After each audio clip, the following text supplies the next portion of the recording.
باقی جہاں تک حضور کی مدح و ستائش کی کہانی ہے، حضور علیہ الصلوۃ والسلام کی تعریف و توصیف کی بات ہے، تو یہ ایک رات کیا 12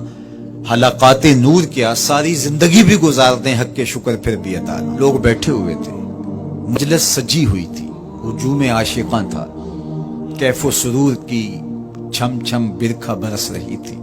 انوار و تجلیات اتر رہے تھے، اور کیسی خوش نصیب مجلس تھی جس میں حضور خود تشریف لے آئے۔ تو آقا کریم نے ارشاد فرمایا، فقال ما اجلسکم، صحابہ تمہیں کس چیز نے بٹھایا ہے، کیوں بیٹھے ہو، مقصد جلوس کیا ہے، یہ جلسہ کاہے کا ہے، کیوں بیٹھے ہو؟ انہوں نے کہا آپ کی صورت میں ہمیں ہادی دیا، رہنما دیا، آپ کی صورت میں اپنی کرم نوازیوں کا چھم چھمی ہمارے اوپر نازل کیا، تو ہم اس پر اللہ کا شکرانہ ادا کرنے کی مجلس سجائے بیٹھے۔ یہ صدیوں قبل کی کہانی ہے،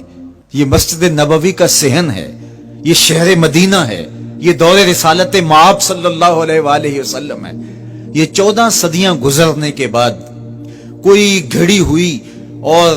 کوئی اپنی طرف سے بنائی ہوئی بات نہیں ہے، بلکہ یہ وہ دور ہے جس دور میں ان کا فیض عام تھا اور ان کے انوار کی مہک اور چمک سے زمانہ معطر اور روشن ہوتا تھا۔ اب جب یہ بات حضور نے سنی تو آقا کریم نے ان سے جو سوال کیا وہ سنیے۔ قالا اللہ ما اجلسکم الا ذالک، اس پر تم اللہ کی قسم اٹھاتے ہو تم اسی لیے بیٹھے ہوئے ہو؟ تو انہوں نے کہا ہاں ہم اسی لیے بیٹھے ہوئے، ہمارے بیٹھنے کا کوئی اور مقصود نہیں۔ فرمایا میں نے تم سے جو حلف لیا ہے، قسم تم سے اٹھوائی ہے، تو یہ کسی تہمت کی بنیاد پر نہیں، تمہارے قول کی صداقت پر مجھے کوئی شک نہیں گزرا تھا کہ میں نے قسم سے تصدیق کی ہو، بلکہ ماجرا کچھ یہ تھا، تم یہاں بیٹھے تھے، میں حجرے میں تھا، جبریل امین حاضر خدمت ہوئے، فاخبرنی ان اللہ عز وجل یباہی بکم الملائکہ، انہوں نے مجھے کہا محبوب ذرا باہر تو نکل کے دیکھو، آپ کے غلاموں کے اس عمل پر اللہ فرشتوں میں ناز کر رہا ہے۔ وہ عمل کون سا تھا جس پہ رب رب ہو کے فرشتوں میں فخر کر رہا ہے، رب رب ہو کے فرشتوں میں ناز کر رہا ہے؟ وہ عمل یہ تھا کہ صحابہ مل بیٹھ کر کے اللہ کی حمد بول رہے تھے، اللہ سے دعائیں مانگ رہے تھے، اللہ کا شکر بجا لا رہے تھے، کس بات پر؟ کہ اس نے ہدایت اسلام عطا کی اور محمد عربی کی شکل میں ہادی اور رہنما عطا کیا، اس پر وہ اللہ کا شکرانہ ادا کر رہے تھے۔ تو اس پر جبریل امین نے آ کر کے حضور علیہ السلام کو بشارت دی اور اللہ کا پیغام سنایا کہ محبوب ذرا باہر تو نکل کے دیکھو، حجرہ انور سے باہر تو قدم رکھو،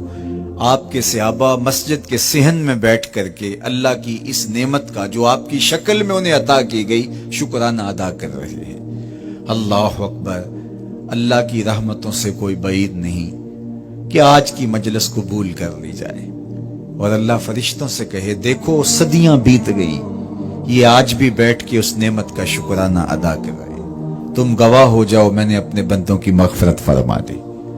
اور میرا اور آپ کا کام بن جائے، میری اور آپ کی جستجو کامیاب ہو جائے، میرا اور آپ کا بیٹھنا بامقصد ہو جائے، ہمارے آنے کا مدعا پورا ہو جائے، ہم جو چراغاں کر کے ماحول میں ایک خوبصورتی پیدا کر کے، ایک ظاہری جمال پیدا کر کے ہم حقیقی جمال کی تلاش میں نکلے ہیں، اس ظاہری روشنی کے اندر ہم باطن کی روشنی کو تلاش کرنے نکلے ہیں، ہو سکتا ہے کہ ہمارے دل اس نور سے مالا مال ہو جائیں۔